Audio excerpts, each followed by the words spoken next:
What is going on, guys? In today's video I will show you the best automatic cannons Rafa build in Borderlands 4. This setup is known as the peacebreaker cannons build. The concept is super simple. You're placing down deployable cannons that also function as stationary turrets, and with the right skill pad they stop being just support tools and turn into relentless laser death machines. What makes the build so satisfying is the combination of the brute force. With most other builds you're constantly waiting on the cooldowns or juggling resources to keep your power going. However, Rafa completely sidesteps that problem, because thanks to skills like the Juerga early on and Inspirado later, your cannons are always available when you need them, and they never really fall off. And the crazy part is that these cannons will scale directly with your gun's damage bonuses. That means every investment you make into your weapons, crit multipliers or the elemental effects, they will all supercharge your turrets. You're doubling, sometimes even tripling your output without the extra effort. The gameplay loop could not be simpler. You just summon cannons, then fire your gun and watch entire groups of enemies evaporate in seconds.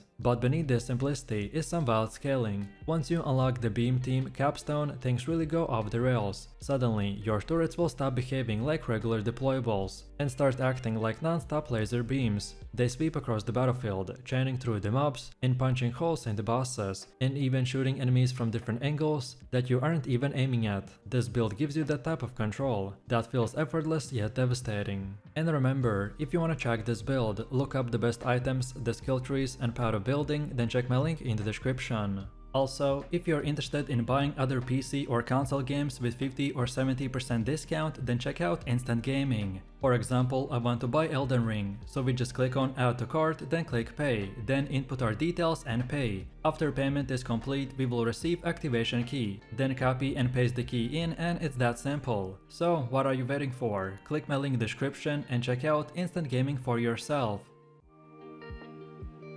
So let's take a look at our skill tree. The big three priorities are uptime, damage and utility. These pillars will keep the build from ever falling behind, and as long as you follow this structure, you always feel like you're progressing. In the early game, you want to grab Sitiara and Instinto. These will give you that early burst of movement speed and super high power spikes right out of the gate. It doesn't seem flashy at first, but that mobility boost will help you to stay ahead of the fights, even reposition faster and dodge a lot of unnecessary damage. Then we immediately dive into the Juerga, and this skill is the real engine behind this build's uptime. Every point here just means your cannons will come back faster and stay up longer. It's the difference between having a nice gimmick skill and having your entire playstyle defined by the relentless turrets. Once your Juerga is online, you slide into the death hands and the pain reaction. These are straight multipliers to your gun damage, and remember, every single buff that you apply to yourself is also mirrored on the cannons, and suddenly both you and your turrets are shredding enemies in sync.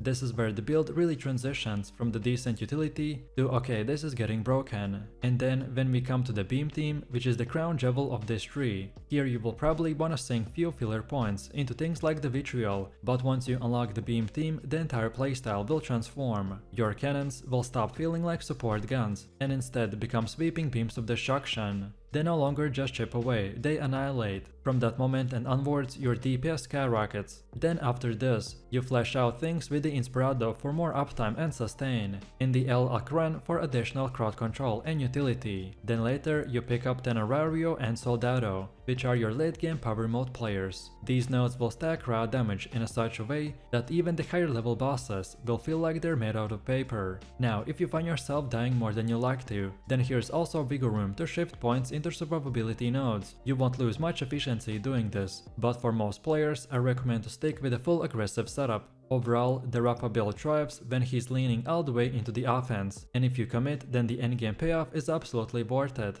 Then gear-wise, Rafa is a dream build because of his flexibility. A lot of characters in the Borderlands 2 require hyper-specific weapon types, or even elements to get real value out of their build, but Rafa's cannons will scale with all of your gun damage bonuses. That means as long as your weapon feels strong in your hands, it's going to be strong in your cannons too. That said, there are some clear standouts. Weapons with a high status effect chance are phenomenal, because your cannons will spread those same effects across the battlefield. A corrosive SMG, a shock shotgun, or even a radiation sniper can all feel OP. The underbarrel attachments are where things get spicy. Spread launchers, knife launchers, and tasers are all borderline broken with this setup. Not only do they chunk enemies fast, but if you cycle through the multiple weapons with different underbarrels, then you can essentially bypass bypass your cooldowns and create a non-stop rotation of secondary firepower. Then when it comes to the rep kits, you got a ton of flexibility. EMP damage rep kits are great for bosses, and even let your cannons melt health bars even faster. Then lifesteal rep kits are perfect if you like staying in the thick of it without worrying about healing items. Then movement speed rep kits will make you incredibly slippery by letting you weave in through the chaos while your cannons keep firing. The beauty here is that none of these are mandatory. The Rafa is strong regardless, but with the right equipment combination, you just make it much smoother and more explosive.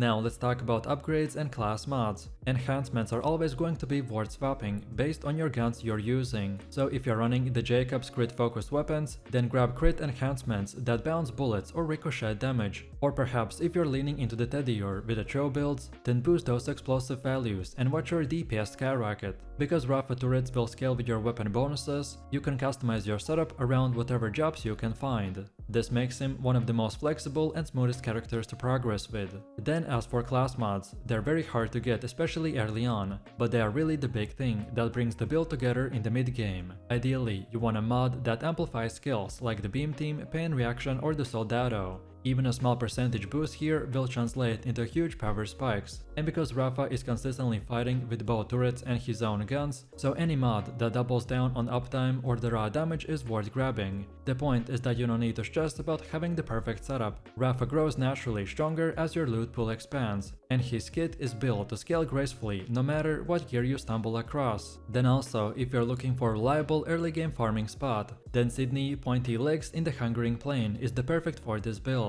The waves of the turrets will give you a ton of momentum, and the boss melts quickly thanks to your burst damage. The encounter drops solid loot, and once you've captured the drill site, you can reset it endlessly with the Moxies and Core Machine. Around level 15 you can start farming enhancements, and by 20 you can grab some class mods to round things out. Beyond that, the usual XP and the loot grinds will apply, so stick to the contracts, the side quests and farmable bosses whenever you feel underleveled. Since the build scales so well with the gear, you always feel a power spike whenever you get a bigger shield or a gun.